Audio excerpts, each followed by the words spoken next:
저는 오늘 요한복음 20장 1절로 14절 말씀으로 죽으시고 부활하신 예수 그리스도 같은 제목으로 말씀을 전하도록 하겠습니다. 이달의 추천도서 소명이라는 책에 보면 소명이 뭐냐? 소명은 한 분의 청중이신 하나님께 집중하는 것이다. 그러한 주제가 있었습니다. 우리는 세상을 살면서 수많은 청중들에게 신경을 씁니다. 그리고 수많은 청중들의 박수를 받고 인기를 얻기를 원합니다. 그래서 이 사람의 눈치를 보고 저 사람의 눈치를 봅니다. 그들이 나에게 어떻게 말하는지, 그들이 나를 어떻게 평가하는지 굉장히 예민합니다. 그리고 할 수만 있으면 수십 명, 아니면 수백 명, 아니면 수천 명, 아니면 수만 명의 인기와 또 그들의 박수 소리와 그들의 칭찬과 또 그들에게 얻을 수 있는 최대한의 영광을 얻으려고 합니다. 근데 우리가 정말 집중하고 신경 쓰고 인정받아야 될 한 분의 청중이 있는데 그분은 바로 하나님이시다라는 것이고. 왜 그럴까요? 세상의 수많은 청중들이 아무리 나에게 박수를 쳐주고 영예를 돌려주고 인기를 줘봐야 그들 나의 생사화복을 주장할 수가 절대로 없다는 것이고, 그들이 우리의 죄의 문제를 해결할 수도 없고, 그들이 우리에게 천국을 줄 수도 없고, 그들이 우리에게 영생을 줄 수도 없고, 그들이 우리에게 부활도 줄 수 없다라는 것이죠. 근데 한 분의 청중이신 우리 하나님은 우리의 생사화복을 주장하시는 분이십니다. 한 분의 청중이신 하나님은 우리의 생명까지도 주장하시는 분이십니다. 아무리 세상에서 잘 먹고 잘 살고 인기가 있고 명예가 있고 부가 있고 엄청 많은 것이 있어도 한 분의 청중이신 하늘의 하나님께서 오늘 그만 오지? 그러면 다 놓고 가야 된다는 것. 우리가 그 순간 엄청난 실수를 범하게 됩니다. 한 분의 청중이신 하나님이, 그분이 나의 운명과 나의 생명과 나의 모든 것을 주관하시는 분인데 이 한 분 청중이신 하나님께 신경 쓰지 아니하고 수많은 사람들, 한 분의 청중이신 하나님 우리에게 천국과 부활과 영생을 주십니다. 그래서 우리는 한 분 청중이신 하나님께 인정과 칭찬을 받으려고 힘써야 한다는 것입니다. 그게 바로 소명이다라고 하는 것이죠. 여러분, 한 분의 청중이신 하나님께 집중하는 사람은 하나님을 기쁘시게 하는 일에만 집중합니다. 세상에 그 누구보다도 오직 하나님께만 초점이 맞추어져 있습니다. 사람들이 비웃어도 괜찮습니다. 사람들이 무시해도 괜찮습니다. 사람들이 나를 버려도 괜찮습니다. 하나님이 기뻐하시는 일이라면 고난도 괜찮습니다. 시련도 괜찮습니다. 한 분 청중이신 하나님을 만족시키기 위해 최선을 다합니다.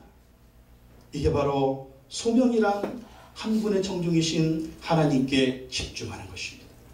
그래서 내가 어떻게 하면 하나님을 기쁘시게 할 것인가? 내가 어떻게 사는 것이 하나님을 기쁘시게 할 것인가? 예배도 마찬가지예요. 내가 어떻게 예배를 드려야 하나님을 기쁘시게 할 것인가? 내가 인생을 어떻게 살아야 하나님을 기쁘시게 할 것인가? 늘 이 초점이 하나님께 있습니다. 여러분, 바로 우리 예수 그리스도께서 이 한 분의 청중이신 하늘의 하나님께 집중하신 분이십니다. 예수님이 고난받으시고 십자가에 죽으실 때, 아니 예수님이 그 수많은 사역을 하실 때 그 앞에 누가 있었습니까? 수만 명의 군중들이 있었습니다. 엄청난 군중들이 예수님께 박수를 쳐줬습니다. 그의 말씀, 그의 기적, 그의 이적, 오병이어의 기적으로 5,000명을 모이고도 12광주를 남겼을 때 수많은 사람들을 예수님을 잡아서 임금 삼으려고 했습니다. 그러나 그때 예수님 어떻게 하셨습니까? 그들을 뒤로하고 산으로 올라가셨습니다.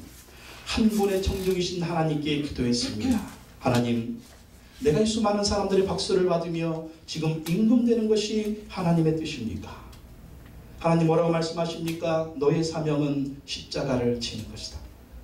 그 청중을 뒤로하고 또 예수님이 십자가를 향해서 갑니다. 예수님이 십자가를 향해서 갈 때 로마 황제의 권세를 갖고 있는 총독 빌라도가 예수님을 신문합니다. 아무리 권세자가 신문을 해도 하늘의 하나님 한 분 청중이신 그 하나님께 관심이 있습니다. 대제사장들과 종교 지도자들, 그들이 예수님을 핍박합니다. 그러나 그들에게 관심이 없습니다. 오직 한 분의 청중이신 하나님, 수많은 이스라엘 사람들이 예수님께 호산나 호산나 외쳤지만 그들이 예수님을 십자가에 못을 박고 죽게 하실 때 예수님의 관심은 거기에 없습니다. 엘리 엘리 라마 사박다니, 나의 하나님 어찌하여 나를 버리시나이까. 아버지여 저들의 죄를 용서하여 주옵소서. 아버지 내 영혼을 주님께 부탁하나이다. 오직 한 분의 하늘의 하나님께, 그 한 분 청중이신 하늘의 하나님께 집중하며 예수님이 십자가를 지시고 죽으셨습니다. 그랬더니 어떤 결과가 있었습니까? 한 분의 청중이신 하나님께 집중했더니 그 하나님 어떻게 하셨습니까? 죽음으로 끝났습니까? 그게 아니죠. 3일 만에 부활이 있었습니다. 그리고 예수님 하늘에 오르셨습니다. 하나님 보좌 우편에서 만왕의 왕이요 만주의 주가 되셨습니다. 하늘과 땅의 모든 무릎을 예수님의 이름 아래 꿇고 하시고, 그런 모든 사람이 예수님을 주님으로 고백하게 하셨습니다. 하나님이 예수 그리스도를 통해서 영광을 받으셨습니다. 이것이 십자가와 부활을 통해서 우리가 깊이 묵상해야 될 것입니다. 제자가 무엇입니까? 예수님처럼 사는 사람이 제자예요. 여러분 오늘 예배 시간에 오면서 누구를 바라보며 오셨습니까? 여러분 오늘 예배를 드리면서 누구를 바라보고 예배를 드리고 계십니까? 몸은 여기 왔는데 온통 생각은 사업에, 몸은 여기 있는데 온통 생각은 통장에 있는 예금이 이자가 좀 올라가야 텐데 혹시 거기에만 가스불을 켜놨나 껐나 이거에만 그놈을 내가 한 방 먹여줘야 되는데 그 인간 오늘 진짜 너 내일 죽을 줄 알아? 이거 혹시 생각하고 계시지는 않으신지 제가 여러분에게 깊이 한번 묻고 싶은 이 부활절 아침, 여러분 누구를 바라보고 계십니까? 한 분 청중 하나님께 집중하시는 저와 여러분 되기를 예수님의 이름으로 축원합니다. 그러면 예수 죽음 내 죽음, 예수 부활 내 부활, 예수 승천 내 승천, 예수 영생 내 영생, 예수 권세 내 권세가 될 줄로 믿습니다. 그거 누가 주셨어요? 한 분 청중이신 하나님이 주셨습니다. 여러분이 그렇게 인정받고 하려고 하는 그 사람이 영적인 이런 축복을 주셨나요? 여러분이 그렇게 붙들고 쩔쩔매는 그것이 우리에게 이런 영적인 엄청난 이 하나님 한 분 청중이 주님이 주실 수 있는 이것을 주시나요? 가만히 생각해 보면 그건 아니다 라는 생각이 들지 않습니까? 그렇기 때문에 우리 하나님은요, 우리 예수님은요, 한 분 청중이신 하나님께 집중하셨다는 것입니다. 이 내용이 저 소명이라는 책에 나옵니다. 한번 사서 필히 읽어보시기를 예수님의 이름으로 축원합니다. 그렇습니다. 예수님 한 분 청중이신 하나님께 집중했을 때 정말 예수님의 인생, 예수님의 사명, 예수님의 소명, 정말 그 하나님께서 맡겨주신 그 모든 일을 예수님 마지막으로 선언하셨죠. 다 이루었다. 다 이루었다. 뭘 이뤘어요? 하나님이 주신 소명을 다 이루셨고요. 또 하나님의 계획이 다 이루어졌습니다. 이것이 바로 우리가 한 분 청중이신 하나님께 집중하며 살 때 정말 다 이루어지는 은혜가 있는 거예요. 내게 주신 하나님의 소명이 이루어지고 나를 통해서 이루고자 하시는 하나님의 계획이 이루어지는 것. 이것이 바로 십자가와 부활을 묵상하는 우리가 추구해야 될 인생의 목적이 되어야 될 줄로 믿습니다. 예수님 부활하셨습니다. 부활하시고 40일 동안 세상에 계시다가 천국에 올라가셔서 지금 만왕의 왕이요 만주의 주로 통치하고 다스리고 계십니다. 예수님의 부활이 우리에게 주는 교훈을 오늘 생각해 보겠습니다. 첫째, 예수님의 부활에 대한 반대 이론들이 있습니다. 반대 이론들. 이 반대 이론들이 있지만 그것은 사실이 아니다. 첫째, 기절설이 있어요. 기절설. 예수님이 기절해서 무덤에 갇혔는데 바람이 서늘하게 불 때 예수님이 딱 깨어나셔가지고 돌문을 열고 나왔다. 이 기절설이 있습니다. 근데 이것이 상황에 맞지가 않아요. 왜 그렇습니까? 유대인들은요, 안식일을 지키려고 나무에 매달려 있는 시신들을 빨리 죽여달라고 그랬어요. 그러니까 빨리 죽이려면 십자가에 매달려 있기 때문에 이 다리로요 막 숨을 쉬려고 지탱을 하는 겁니다. 다리뼈를 확 꺾어버리면 사람이 쭉 늘어지니까 숨을 쉬지 못해서 금방 죽습니다. 그래서 로마 군인들이요 두 강도는 다리를 꺾었어요. 근데 예수님은 미리 고난받으시고 또 밤새 힘드셨기 때문에 미리 죽으셨습니다. 군인이 분명히 확인을 했어요. 그래서 예수님은 죽어 있었습니다. 그뿐만 아니죠.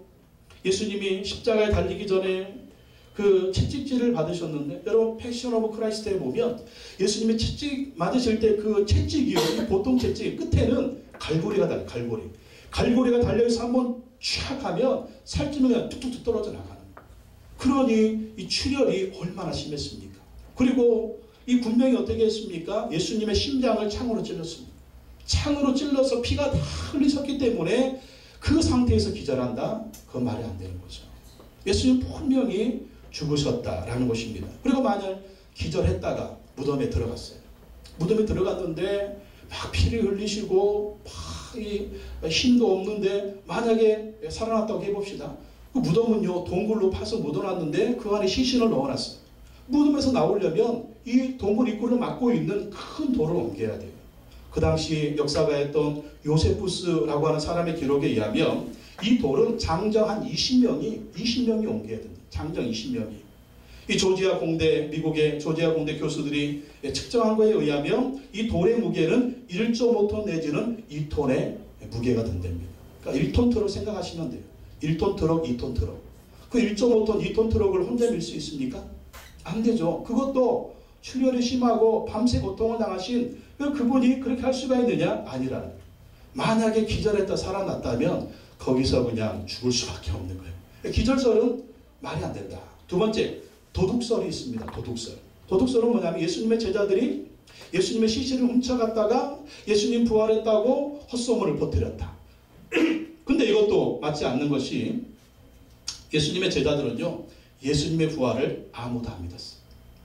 예수님의 부활을 아무도 안 믿었고 예수님 죽으실 때 어디 갔어요? 다 도망가 버렸잖아요. 그 앞에 있었던 사람은 누굽니까? 요한과 여자들밖에 없었어요. 그 제자들 믿지도 않고 다 도망가 버렸는데 어떻게 시체를 훔쳐갈 수가 있겠습니까? 만약에 예수님의 시체를 훔쳐갔다면 나중에 제자들이 예수님을 증거할 때 막 담대하게 증거하잖아요. 근데 그들이 시체를 훔쳐가고 거짓말을 하면 예수님으로 해서 복음 전하다가 순교한다? 이건 말이 안 되는 거예요. 거짓말을 해서 자기 목숨 버릴 사람이 있습니까? 없잖아요.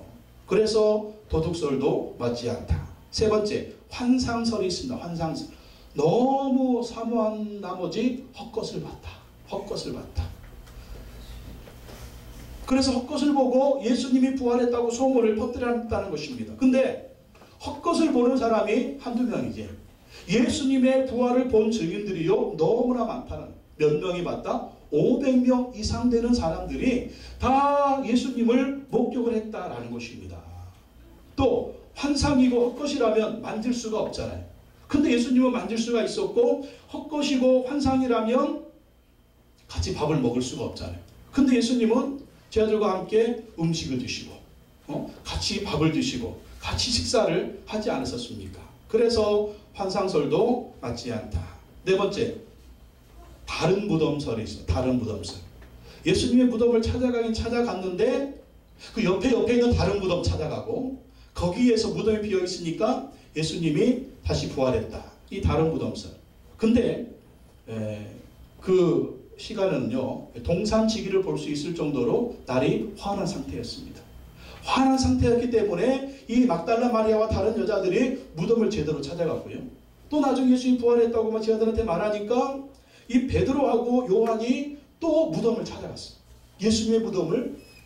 그렇기 때문에 그때도 날이 밝은 아침이었기 때문에 베드로와 요한이 또 예수님의 정확한 무덤을 찾아갔기 때문에 다른 무덤을 찾아갔다.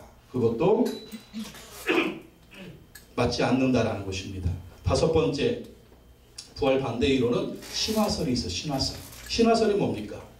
부활 신화를 만들었다는 거예요. 고주몽 아래서 뭐 깨어났다느니 박혀거세 뭐 이런 신화설 있지 않습니까? 신화설을 만들어가지고 확 퍼뜨려가지고 사람들로 하여금 믿게 했다. 근데 신화나 전설 같은 것들이 만들어지려면 상당한 시간이 흘러야 됩니다. 상당한 시간이 흘러가지고 그래야 이 신화나 전설 같은 것들이 만들어지는데 예수님의 부활은요, 즉각적으로 나왔다는 거예요. 부활 사건, 부활 소문이 아니죠. 사실이죠. 즉각적으로 나왔기 때문에 신화가 며칠 만에 생기느냐? 그건 아닌 것이죠. 또 신화라고 하면 부활을 본 사람들이었어야 되는데 500명이 넘는 사람들이 예수님의 부활을 목격했기 때문에 신화설도 맞지가 않다라는 것입니다. 그래서 기절설, 도둑설, 환상설, 다른 무덤설, 신화설은 맞지가 않다. 예수님의 반대 이론들은 맞지 않다라는 것입니다. 그럼 예수님이 부활하신 증거들을 살펴보겠습니다. 예수님의 부활은 사실이다. 첫째 증거, 예수님의 무덤이 비어 있었다라는 것입니다. 예수님의 무덤이 비어 있었다. 부활하신 예수님이 여자들에게 맨 처음에 나타나 보이셨습니다. 다음으로 예수님의 죽음 때문에 두려워서 흩어져 있던 이 제자들이 예수님의 부활을 증거하게 되었습니다. 제자들은 부활을 믿지도 않았고 기대하지도 않았는데 이 제자들이요 예수님의 부활을 증언했다라는 그 이유가 뭐냐? 믿지도 않던 사람들, 겁쟁이들이 예수님의 부활을 증거했다. 그 이유는 예수님의 무덤이 비어 있어서 그분은 부활했기 때문이다라는 것입니다. 또한 예수님의 부활을 반대하던 예수님을 반대하던 사람들도 예수님의 무덤이 비어 있었다는 사실을 모두 인정을 했습니다. 예수님을 장사 지낼 때 이 종교 지도자들이 빌라도한테 가서 막 얘기를 하는 거예요. 저 예수라는 사람이 죽기 전에 3일 후에 부활한다고 했는데 혹시 제자들이 예수님 시체 훔쳐가고 부활했다고 거짓말할지 모르니까 군인들을 배치를 해서 지켜주시오. 군인들을 배치해서 지켜주시오. 그래서 군인들이 지키고 있는데 천사들이 와가지고 돌문을 옮겨버린 것입니다. 예수님이 부활을 하게 된 것입니다. 그래가지고 군인들이 놀래가지고 종교 지도자들한테 갔습니다. 그래가지고 이 천사들이 돌문을 옮기고 그 안에 있던 예수라는 사람이 부활한 것 같은데 우리가 어떻게 할지 모르겠다. 그래서 종교 지도자들이 군인들한테 돌을 줬습니다. 뇌물을 주고 너희들이 헛소문을 퍼뜨려라. 예수의 제자들이 예수를 훔쳐갔다고 거짓 소문을 퍼뜨려라. 그렇게 퍼뜨린 거예요. 그래서 그 소문을 믿은 사람들이 있었습니다. 정말 그것이 예수님의 시체를 훔쳐갔다면 예수님의 시체가 여기 있다라고 얘기를 해야 되는데 그 말하는 사람 아무도 없는 거예요. 로마 군인들까지도, 로마 군병들까지도. 나중에 제자들이 예수님의 죽음과 부활을 전했을 때 유대 지도자들은 이것을 거짓이라고 증명하지 못했습니다. 예수님의 부활이 거짓이다. 너희들이 시체를 훔쳐가지 않았느냐? 예수의 시체가 여기 있지 않느냐? 그렇게 말을 하지 못했습니다. 그렇게 말을 하지 못하고 어떻게 했습니까? 그저 채찍으로 때리고 그저 예수 부활했다고 말하지 말고 협박하고 그리고 제자들을 감옥에 가두는 그러한 일을 한 것을 볼 수가 있습니다. 왜 그럴까요? 예수님의 부활이 사실이기 때문에 예수님의 무덤이 비어 있었기 때문입니다. 또 예수님이 부활하신 두 번째 증거, 예수님은 사람들에게 여러 번 나타나 보이셨습니다.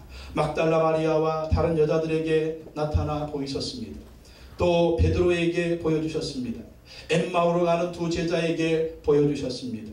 10명의 사도에게 보여주셨습니다. 또 갈릴리 바닷가에 있었던 7명의 사도에게 보여주셨습니다. 또 500여 명이 동시에 예수님의 부활을 목격했습니다.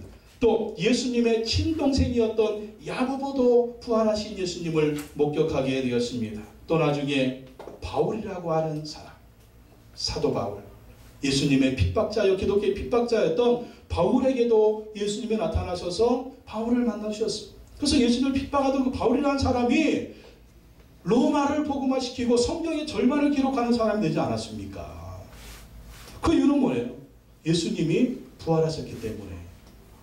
예수님의 부활을 목격한 사람이 너무나 많습니다. 그것도 아주 다양하게 나타났습니다. 한 사람에게 나타나시고 몇 사람에게 나타나시고 다수에게 나타나시고 방 안에서 바닷가에서 야외에서 새벽에 낮에 저녁에 여러 가지 모양으로 여러 곳에 나타나셨습니다. 그것도 며칠 동안 40일 동안 세상에 계시면서. 그렇기 때문에 예수님의 부활은 사실이다. 또 세 번째, 겁쟁이였던 사도들이 변화되어서 죽음을 두려워하지 않고 예수님의 죽음과 부활을 외치는 사람이 되었다는 것입니다. 예수님의 부활이 거짓이라면 거짓을 위해서 목숨 바칠 사람은 아무도 없을 거예요. 근데 살아계신 예수님 만났죠. 베드로 예수님 모른다고 3번 부인했는데 갈릴리 바닷가에서 물고기 잡고 있는데 예수님이 오셔서 물고기 잡는 기적을 다시 한번 보여주시고 또 아침 밥을 먹이면서 밥 먹어 그러면서 예수님 정말 베드로 3번 부인했다고 차렷 12셔 엎드려 뻗쳐 앞으로 굴러 뒤로 굴러 그러지 않으시고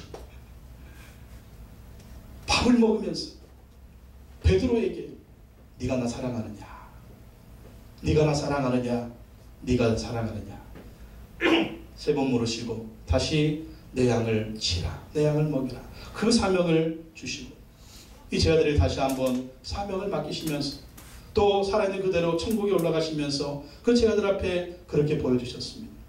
그리고 나서 베드로는, 그리고 나서 제자들은 자기의 목숨을 버리면서까지 예수 그리스도의 이름을 증거하는 그러한 주님의 귀한 일꾼들이 된 것을 볼 수가 있습니다. 심지어 예수님의 동생들도 예수님 메시아인 거 안 믿었잖아요. 이거 언제 믿었습니까? 예수님을 죽으시고 부활하신 후에 예수님이 메시아이신 것을 믿었습니다. 그래서 예수님의 동생이었던 야고보는 뭐라고 얘기합니까? 야고보서 1장 1절에 하나님과 주 예수 그리스도의 종 야고보는 예루살렘 교회 지도자였잖아요. 야고보서를 기록했잖아요. 예수님 믿지 않았으면서 왜 이 사람이 예수님의 종이 되었고 초대교회 예루살렘 교회 지도자가 되었고 예수 그리스도의 종 야고보라고 그렇게 고백합니까? 부활하신 예수님을 만났기 때문입니다. 그래서 예수 그리스도를 증거하는 사람들이 되었어요. 심지어는 뭐 설렁설렁 전했냐? 그게 아니에요. 자기의 생명을 버리면서까지. 베드로도 십자가에 순교했는데 어떻게 순교했습니까? 십자가에 거꾸로 매달렸습니다. 우리 선생님은 십자가에 똑바로 달려 죽으셨는데 내가 우리 선생님처럼 같이 죽을 수는 없다. 나는 우리 선생님보다 더 못한 종이니까 거꾸로 매달아줘라.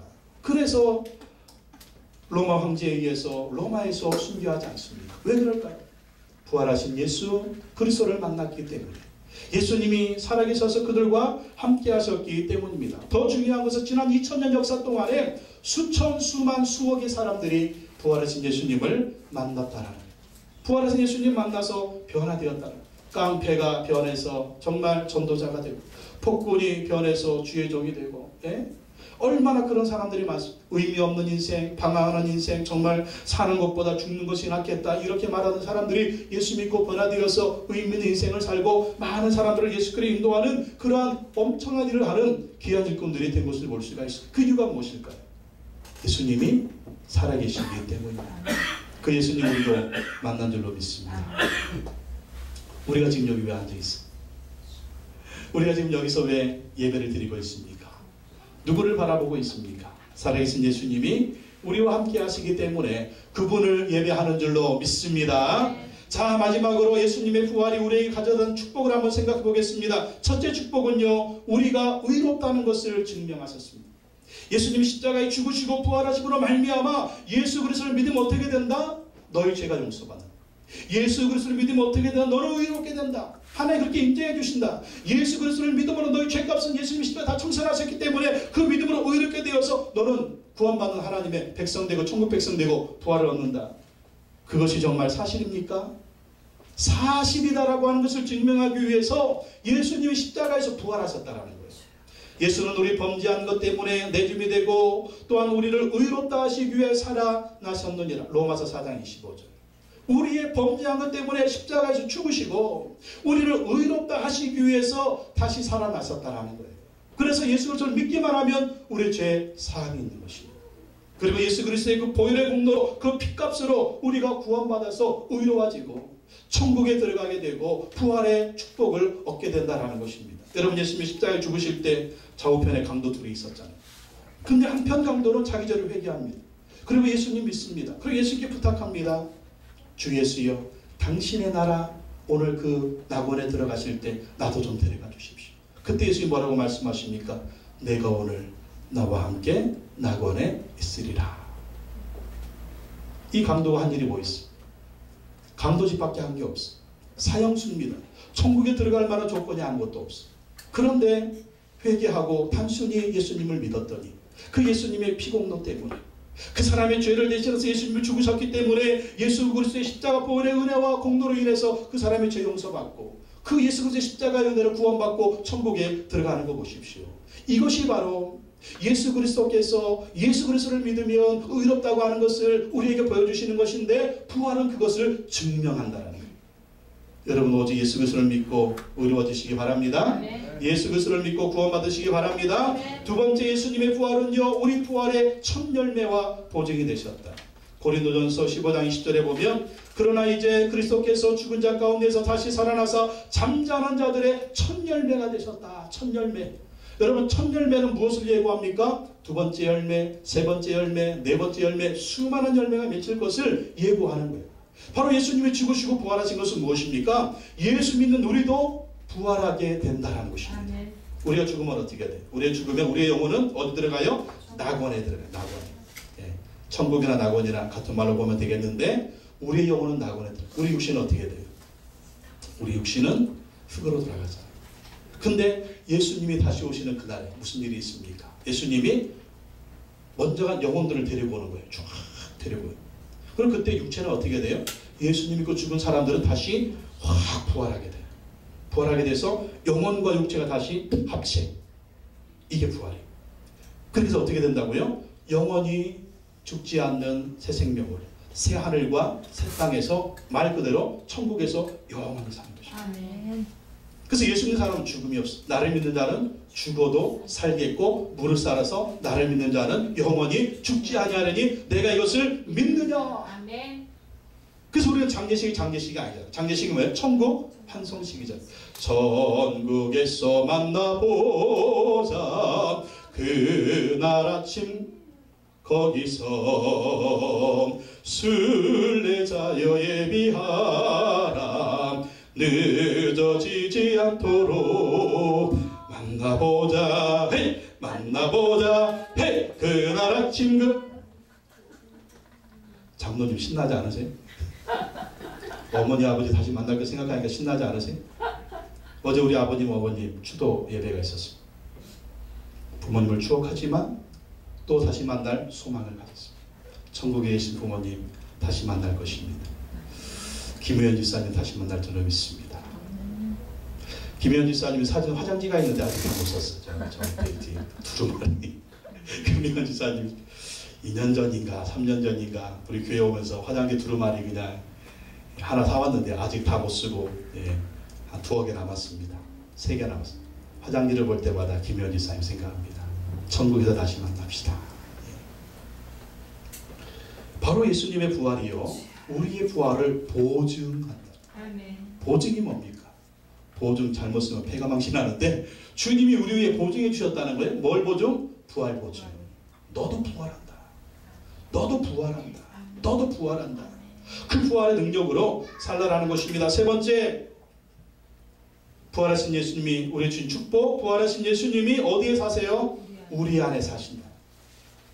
부활하신 예수님은 참 멀리 계신 게 아니에요. 부활하신 예수님은 성령으로 우리 안에 우리와 함께 하시면서 우리를 붙들어 주시고 인도해 주신다. 갈라디아서 2장 20절에 내가 그리스도와 함께 십자가에 못 박혔나니 그런즉 이제는 내가 사는 것이 아니요 오직 내 안에 그리스도께서 사시는 것이라. 이제 내가 육체 가운데 사는 것은 나를 사랑하사 나를 위하여 자기 자신을 버리신 하나님의 아들을 믿는 믿음 안에서 사는 것이라. 내 안에 누가 사신다고요? 그리스도께서 사신다. 예수님 어디 계신가요? 우리가 예수님 믿음으로 우리 안에 모셨습니다. 아멘. 우리 안에 초청했습니다. 아멘. 예수님 우리 안에 계십니다. 아멘. 우리와 함께 사시고 우리와 함께 죽으십니다. 죽음이 없죠. 예수님은 죽음이 없죠. 예수님은 영원토록 우리와 사시는 것입니다. 우리 안에서 예수님이 힘을 주시고 용기를 주시고 격려해 주시고. 그래서 예수님이 뭐라고 그랬어요? 나는 참포도나무에 너희는 가지다. 참포도나무 대신 예수님께 꽉 붙어 있어서 이 예수님이 우리 안에 주시는 양분과 은혜와 능력과 정말 비전과 꿈과 막 그런 것들을 우리가 받아 누리면서 쫙쫙쫙쫙쫙 우리가 막 빨아먹으면서 공급받으면서 우리도 누구처럼 살아야 돼요? 예수님처럼 살아야죠. 근데 여러분 혹시 예수님 없는 것처럼 살고 계신 분은 안 계십니까? 정말 우리 안에 계신 예수님 무시하지 마세요. 예수님 섭섭해 하십니다. 야 내가 네 안에 있는데, 야 내가 너와 함께하고 있는데 뭐가 아쉬우냐? 너 그렇게 살면 안 되지. 내가 네 안에 있는데. 주님이 우리 안에 함께 하시는 거예요. 예수님과 동행하시기 바랍니다. 그러면 예수 능력 내 능력이 되는 거예요. 따라합시다. 예수 죽음 내 죽음, 예수 부활 내 부활, 예수 승천 내 승천, 예수 영광 내 영광, 예수 권세 내 권세. 내 권세. 아멘. 있습니까? 예수님은 우리하고 따로 생각하지 마시라니까요. 그래서 예수님 부활하심으로 마귀의 권세와 사망의 권세를 이기셨습니다. 아멘. 우리가 이겨야 될 게 뭐예요? 마귀를 이겨야죠. 우리가 뭘 이겨야 돼요? 사망을 이겨야죠. 근데 우리 힘으로 마귀를 이길 수가 있고 우리 힘으로 사망의 권세를 이길 수가 있습니까? 절대 없어요. 근데 예수님 우리 안에 계시기 때문에 우리가 마귀의 권세를 이기고 아멘. 사망의 권세를 이기고 아멘. 저주의 권세를 이기고 아멘. 그가 찔림은 우리의 허물 때문이요 그가 상 우리의 죄악 때문이죠. 그가 징계를 받음으로 우리는 평화를 누리고 그가 채찍에 맞음으로 우리는 나음을 받았도다. 이게 예수님의 권세거든요. 그 권세가 우리 가운데 철철 흘러넘쳐야 돼요. 마귀의 권세를 깨뜨리셨습니다. 사망의 권세를 깨뜨리셨습니다. 이 예수님의 권세가 우리의 권세예요. 골로새서 2장 15절에 통치자들과 권세들을 무력화하여 드러내어 구경거리로 삼으시고 십자가로 그들을 이기셨느니라. 뭡니까? 마귀의 권세를 깨뜨리셨다는. 마귀 무서워. 귀신 무서워. 꿈자리도 대승승하고 가위도 돌리고 어젯밤에 꿈에 이런 마귀들이 얼마나 나를 쫓아다니는지 정말 예수의 이름으로 물리치시기 바랍니다. 예수의 이름으로 물리치시기 바랍니다. 질병이 와도 좌절이 와도 시련이 와도 환란이 와도 예수 이름으로 이길 수가 있습니다. 그게 바로 예수님이 우리 주신 권세, 또 예수님 부활하신 다음에 두 가지를 말씀하셨어요. 요한복음 20장 21절 22절에 보면 너희에게 평강이 있을지어다. 성령을 받아. 부활하신 예수님이 우리에게 주시는 것입니다. 너희에게 평강이 있을지어다. 요즘 여러분 마음속에 평강이 없으신 분 계십니까? 속에서 분노가 치밀어 오르는 분 계십니까? 두려움과 걱정과 염려가 계신 분 있으십니까? 오늘 부활하신 예수님 말씀하십니다. 너에게 평강이 있을지어다. 또 하나님 예수님 우리에게 성령을 받아. 세상을 이기는 비결은 무엇입니까? 평강입니다. 성령의 능력입니다. 마음의 평강만 있으면 세상 다 이길 수가 있습니다. 마음이 불안하면 뭘 해도 못합니다. 아무것도 못해요. 그러나 마음의 평강이 있고 마음에 주님이 주시는 은혜가 있고 안정감이 있는 사람은 뭘 해도 다 할 수가 있어요. 용기가 생기고 꿈이 생기고 비전이 생기고 능력이 생기고 다 할 수가 있습니다. 그 평강을 부활하신 예수님이 주십니다. 그래서 우리가 사나 죽으나 예수님 사나 죽으나 예수님 막 열받고 화나는 일이 있어도 주여 저 인간을 주여 나를 붙들어 주시오. 누구 이름 불러야 돼? 예수님 이름 불러야 돼요. 예수. 부활하신 예수님이 우리 안에 평강을 주십니다. 또 예수님이 성령을 주셨어요. 성령의 능력으로 살게 하시는 거예요. 부활하신 예수님과 함께 영원히 승리하시기를 예수님의 이름으로 축원합니다. 네. 기도하겠습니다. 우리 시간 기도하겠습니다. 부활하신 예수님 우리를 의롭다고 하는 것을 증명해 주셨습니다. 또 부활의 첫 열매와 보증이 되어 주셔서 우리도 부활할 것을 약속하여 주셨습니다. 부활하신 예수님 우리 안에 사십니다. 예수님 권세 나의 권세입니다. 그리고 예수님 평안과 성령을 주셨습니다. 우리 기도합시다. 주여 이제부터 부활하신 예수님과 함께 살게 하여 주시옵소서.